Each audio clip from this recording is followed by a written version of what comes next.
Hello students, welcome back in Mangalam classes.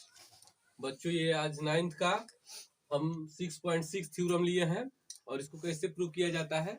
चलिए, वक्त को बिना जाए किए होते हुए डायरेक्ट कॉन्सेप्ट पर। 6.6 थ्योरम क्या कह रहा है? वे रेखाएं जो एक ही रेखा के समांतर हो, वे रेखाएं जो एक ही रेखा के समांतर हो। सपोज दैट, मान लीजिए कि यह रेखा इसके समांतर है और यह रेखा इसके समांतर है, तभी ना एक ही रेखा का समांतर हुआ। वही बात है, वे रेखाएं जो एक ही रेखा के समांतर हो, परस्पर भी समांतर होती है, मतलब आपस में भी समांतर होती है। यही हमको प्रूव करना है। तो सबसे पहले जो गिवन है, तो गिवन में है A B parallel C D, A B parallel C D, फिर E F parallel C D, ये मेरा गिवन है। तो प्रूव करना है कि ये आपस में समांतर है कि नहीं, परस्पर समांतर है कि नहीं। तो प्रूव करना है कि A B parallel E F है कि नहीं। तो चलिए आगे बढ़ते हैं। प्रमाण, हम जानते हैं कि A B parallel C D है, A B parallel C D है तथा एल इसको काटने वाली रेखा यानी तिर्यक रेखा है। तो जब दो समांतर रेखाओं को एक तिर्यक रेखा काटती है तो संगत कोण आपस में बराबर होते हैं। तो एंगल 1 बराबर एंगल 5, देखिए एंगल 1 और एंगल 5 ये संगत कोण है। क्या है ये? संगत कोण, ये आपस में बराबर है। इक्वेशन 1। अब उसी प्रकार अब इससे चलेंगे, क्योंकि E F parallel C D, ये भी समांतर रेखा हुई, तिर्यक रेखा काट रही है, तो इसका भी संगत कोण क्या होगा? बराबर होगा। तो इसका संगत कोण हो जाएगा कोण 5 बराबर कोण 9, कोण 5 बराबर कोण 9। इक्वेशन 2। अब कुछ नहीं करना है, इक्वेशन 1 और 2 को टैली करके बना लेना है।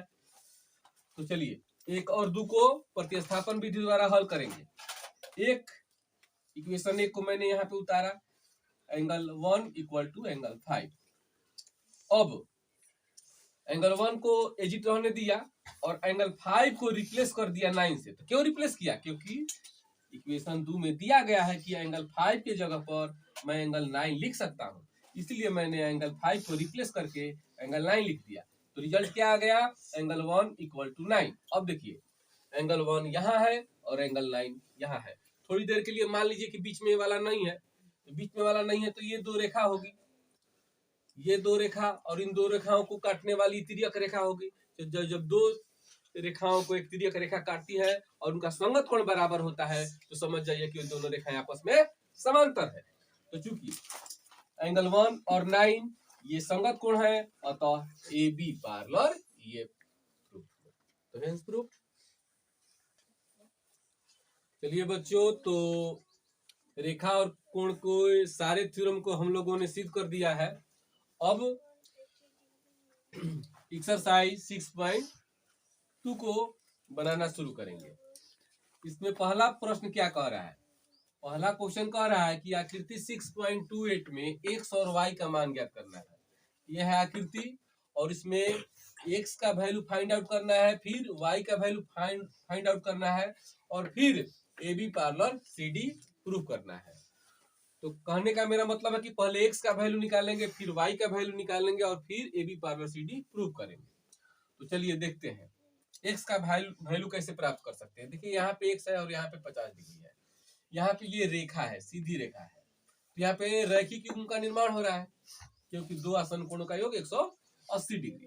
तो x प्लस 50 डिग्री बराबर हो जाएगा 180 डिग्री।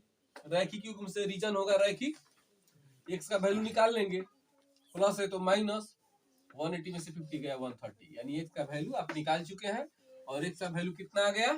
130 डिग्री। एक तो आंसर हो गया। अब चलना है y का मान ज्ञात करेंगे। तो y यहाँ पे है, तो देखिए यहाँ पे शीर्षाभिमुख कोण बन रहा है। जब दो रेखाएं परस्पर एक दूसरे को काटती है तो आमने सामने के कोण को क्या कहते हैं? शीर्षाभिमुख कोण कहते हैं, और वह भी आपस में बराबर होता है। तो y बराबर भी कितना हो जाएगा? 130 डिग्री। किस नियम से? रीजन लिखना पड़ेगा, शीर्षाभिमुख कोण। तो y का भी वैल्यू निकाल दिया गया। अब चलिए अब प्रूव करना है A B parallel C D. तो A B parallel C D या तो आप संगत कोण बराबर कीजिए या तो आप एकांतर कोण बराबर कीजिए। तो देखिए बच्चों, यहाँ x बराबर भी 130 डिग्री है, y बराबर भी 130 डिग्री। तो मिलाइएगा, यहाँ पे x बराबर भी 130 डिग्री और y बराबर भी 130 डिग्री, तो ये बराबर है, अतः ये दोनों एकांतर अंतः कोण है, अतः A B parallel C D hence proof.